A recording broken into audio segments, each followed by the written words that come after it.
Penguin, how's it going? Can you hear me, man?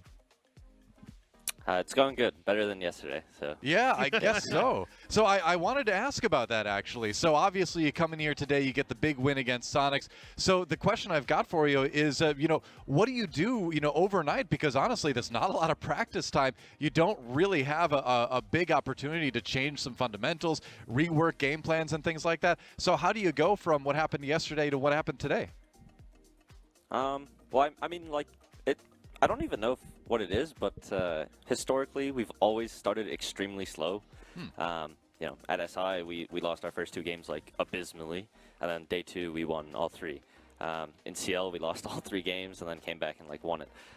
So, I mean, we always started off slow. I think kind of just, like, getting rid of the jitters day 1. Coming to day 2, we identified a couple issues. I was trolling a little bit, calling against Beast Coast. We were, like, super, like, timid and like stressed, whereas like today, I mean, obviously you lose to Beast Coast and you have no more expectations of your team. So, all right. So you come in against the Sonics and I mean, no expectations, and we just play the game. For this game specifically, though, talk about that last round. Walk me through the game plan for that, essentially. Other than like the want to smoke everything and make sure that the plant goes down right by the rotate, what's the whole idea when you execute like that? I mean, it's basically like. We've done it, and we did it in scrims originally as like, okay, like it's the last round, like let's just try it, like try a rush. But we were like, okay, like this has like some potential, especially with the attacker repick, like we can bring a bunch of smokes. So we decided that, we're gonna get the main breach open, and we're gonna run deep like into sight, and just try and like push them back. We have the glass to hold like lines of sight. Kool-Aid just has to get the plant down, and I mean once you get into like a post plant on that bomb site. I mean, it's pretty easy. Obviously, like the goal wasn't to lose all 4 players and just leave Eska alive in a 1v3. Right, yeah. I would have preferred a couple more people to stay up to hold outside the breach, but I mean, it worked, so got it done. So, Penguin, let's talk role changes, because yesterday I saw Kool-Aid on Zofia, and today he's playing hard breach again, like CL. So, was that something that was just like a spur of the moment from yesterday? Like, oh my God, we got to change stuff? Or was it like, okay, this is a different map, different role? Yeah, I mean, like always with our team, like PB, our roles have always been a little bit weird. Like it's map dependent. Kool-Aid plays, the entry on some maps, and some maps he plays hard breach, some maps he plays flex. So the same thing goes for everyone on the team. Like, on Chalet and Border, I'm playing smoke, but on other maps, I'm playing Jaeger, Mira, stuff like that. So I think it's just map dependent. It wasn't like a spur of the moment. All right, so one more question for you before you get going. So you got your first win under your belt in NAL, which has to feel good. It has to feel a little bit like a breath of fresh air, right? A bit of a sigh of relief after the way things went yesterday. So you mentioned the comfort level. Do you think that comfort level is something that's going to just stick with you now, or do you feel like next week, maybe depending on the team, maybe depending on the situation, it could come back, or do you feel like everything's going to be chill from here on out? I mean, I'd say for the most part, it'll be like more chill. Now that we've played a couple of games, like we kind of know what to expect, especially against like the Sonics who won last stage. That gives us a confidence boost. There's not really like any teams like we're afraid of playing. Like obviously, like there's really good teams in the NAL, Okay. But I don't think we're like afraid of anyone, or we'll like maybe be shaking super hard against a specific team. Fair enough. Maybe now teams will be shaking when they think about facing you. Either way, congrats on the win. Thanks for chatting with us a little bit. Good luck with your practice here for the rest of the week, and we'll see you next week. Awesome. Thank you. Hopefully see you next week. Bosco, can you hear me? You're out there. Yeah, I can hear you. Hey, congratulations on the win today. So, 2 wins already for Space Station Gaming. Things look pretty tight, frankly. You've got hot and cold out there getting like millions and millions of kills. So, I'd assume that you're happy about the start. Is it everything you expected? Do you feel like things are operating up to the level you wanted to be at coming into the season, or do you feel like there's a little bit more work to do? Well, to start off, I always think there's more work to do. I think there's a lot we have to put in to get to where we want to be. But I mean, starting off the season 2-0, you can't ask for a better start. So I'm proud of where we're at right now, and just got to keep putting in the work so we can hopefully get a 2-0 next week as well. Give me the skinny from your perspective. We obviously talked to Hot and Cold about the whole IGL switch-up situation from yesterday, but from your POV, like how long ago was this something that you wanted to make a transition into? And so far, with 2 wins under your belt, how does it feel so far? So the first part of that question, I wanted to transition into IGL back after, or right when we picked up Matt, so after SI 2021 for the Mexico major. But like Matt mentioned, the roles just kind of, we couldn't make work that way, so I kind of just took the hit and was like, yeah, you know, I'll play flank watch. I'll take on the role. We put Nate on hard breach, and it was working really well. So there was no reason to, like, you know, make a change or anything. And then when we picked up Alex, it kind of just made sense to keep things where they were rather than making another big change. So yeah, it's been a while that I've wanted to, like, step into this role and be more active in, like, the facilitator part of it. And then obviously, you know, starting off the season 2-0, it feels really good. I've had a lot of, like, positive words from my teammates telling me, you know, that they think I'm doing a good job, and that, you know, the support from them has been great. So it's been a good ride so far, I'd say. Sorry, they were just screaming my name. Well, I wanted to ask you about the map. Obviously, both you teams today played Banky yesterday. Why were you so confident going back to Bank again? Were you confident in what you saw from Mirage yesterday? Was it not concerning? Yeah, I'm not trying to bash them or anything, so I'll keep it light. But, like, yeah, it definitely wasn't a concern what we saw from their VOD yesterday. And, you know, we knew they had a VOD of ours, but I feel like we could put in, we could get more out of having a VOD rather than them getting more out of having our VOD. You know, we had a lot of small little adaptations planned, and we didn't even get to use all of them. And, you know, I think we even played the map better than we did yesterday.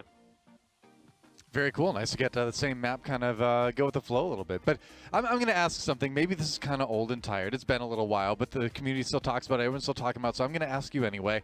When I say the word Canadian, what's the first thing that comes to your mind? I don't know. You know, old teammate, Team IGL, team leader. Yeah. Not all right, there you go. Really sure what else to say. There was a very neutral response. I respect that. All right. Well, thank you very much. Congratulations on the win today. Thanks for chatting with us for a little bit, Bosco. I'm sure we'll see you again real soon. Until then, happy practicing. All right. Thank you. Dream, can you hear me, man? Yes, sir. I can hear you. All right. Hey, congratulations on the win today. So, you know, you came over from Mirage, joined Oxygen, got a little bit of practice with them before the season began. Obviously, the results have been good. Did you expect things to go this swimmingly, making the transition, or has it been, do you feel like it's just a hard amount of work paying off, or how's that swap been for you? I think we had about 3 weeks of practice together before the NAL started. And honestly, in scrims, we were like working really well together, playing really well together as like a squad. Things have just been gelling like really well. And I think our results today and yesterday just kind of proved that. What's so far the situation? We did mention it to Foxy a little bit, but the conversion from him moving off of support back into a sledge role, we did see Vertical on that role most consistently back in last year. But then with you coming into the picture and now actually playing more of the hard support, more of the diffuser protection detail, how's that transition been? I think Fox is honestly too nasty to be on the breach. I don't think he should be on it. I think he's like 10 times better sledge, and he's been going off these past 2 games, and I think that just proves it. And I think I'm the best support in the league, so it's just like it just makes sense. Fair play. I'm not about to dispute that claim. I don't think we can at this point. No. I think that works. And Dream, I noticed you guys are playing a lot of different types of operators designed to hunt people down. I saw the Doke, I saw the Jackal, I even saw a Nook, which for you guys, you love to just shoot people in the back. So, can you explain that? Is it like the attacker repick you guys are abusing or what? Yeah, honestly, before attacker repick, I don't think teams would be like confident enough to do that. But with attacker repick, we're just kind of seeing what the enemy's doing, what site they're going to, and we're just abusing that, like what we can do, right? So it's just bringing whatever operators anyone like feels comfortable playing, or like they feel like that's what they need to do their job. Like you can play that. Like if we wanted to bring a Maru on the entry, like okay, go it. Like we just have a lot of faith in our players, and they can go whatever they want. Makes sense. It's fun to see. So we'll let you go in a moment. Before we do, I don't really have another question for you. I kind of have a little bit of a request, so I'll hope you indulge. You know, your clapping is quite famous, so I was wondering if I could beg, if I could plead, could we possibly get like one little dream clap, just one? Let's go OXG! Yeah, all right. Hey, Thank you very much. There you have it, ladies and gentlemen. Dream from you, guys. OXG getting the second win. Thanks for stopping by. Appreciate you. Good luck with the practice. We'll see you again soon. Sounds good. We have none other than Achieved standing by in Vegas with us. Can you hear me, man? Hello, I can hear you. All right, great. I see your head is warming up a little bit now that the hair has started to grow, and the team is warming up too. It's great news. You got the win today. And so I got to ask you, obviously, SI champions, there's a good amount of pressure that comes along with that, right? The expectations are higher than they maybe were in the past. As a team, how did you kind of deal with that coming into the season and then kind of having to deal with a loss in your first game? Yeah, so I mean, there definitely is like more pressure, and I mean, I don't know. I feel like we've always had some pressure, but or like like a decent amount going into seasons and stuff. But people still at the end of the day will always like underestimate us. I feel like so. I mean, yeah, but I mean, going into the our first loss, it definitely sucked and is not what we were looking for. But like I know myself, like I didn't really play too well. I just know that every NAL stage, our the weakest part of our team when it comes to the NAL is just making sure we bring the energy, because it's just one BO1. Like if you don't bring the energy and if you don't start off energetic and stuff, there's no second or third map that you can recover. So right. We just got to make sure we show up and bring the energy. Give me a little bit of an explanation from your perspective on the dichotomy between an Oxygen team that you've faced before, even if they have some new players, and XSET, who are completely revamping everything from scratch and haven't been able to put anything together until this stage. What do you have to focus on from a team you know versus a team you have no idea how they run? Yeah, so obviously, I guess the saying for the current XSET right now is they're a very frag heavy team. They kind of they have Bottega as a coach, and so they're very identical to a LATAM team. So obviously we're very used to dealing with that, and we just kind of treated them honestly the same way that we would treat every other LATAM team basically. So I feel like that maybe helped us out a little bit. Well, we were just comfortable with it, I guess. And then in terms of OXG and stuff, they're another NA team that's structured and kind of the complete opposite. So, but I just think that we just got to bring the energy, and I think we could have won that game too if we just got to make sure we show up and bring the energy. Okay, and well, Bolo, this I talked about it earlier in the pre-show with this before this matchup. I was talking about how maybe Bolo doesn't get enough credit. The key was 5-9 yesterday. Maybe that's not the best statistics, but Bolo obviously has a presence. Would you say, is that something you can maybe elaborate on?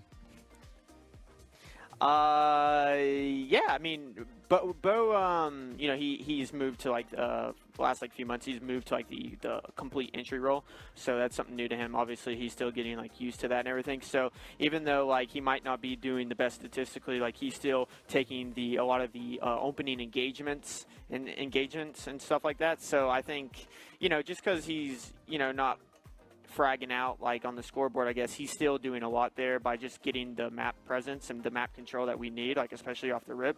And sometimes on today, you'll see on Chalet, when we're doing some of our roams, he's kind of playing the spot where it's you're gonna die, hopefully you just waste some time and maybe take one or two with you. So all right, fair enough. So one last question before we let you go. So obviously, bananas have become an integral part of TSM's success in Rainbow Six. We can see you bring them with you wherever you go now, apparently. But so I wanted to ask, what do bananas mean to you personally? I mean, they're just a good snack, I guess. They're just, potassium. Make sure you don't want to cramp up in the middle of the game. You don't want to arm cramp or something. So yeah, you just eat a banana. Yeah, I mean, it's just a nice snack. I guess it's kind of like a staple at this point. It's just something that we started with and it just stuck around. So yeah. Is there a chance when you talk to TSM's marketing guys, can they get a yellow jersey for you at some point? Just a yellow, black, and white? I hope so. We'll try to get Chiquita on the phone or something if I knew sponsorship for you guys. Well, we're working on that. We're working on that. Yeah.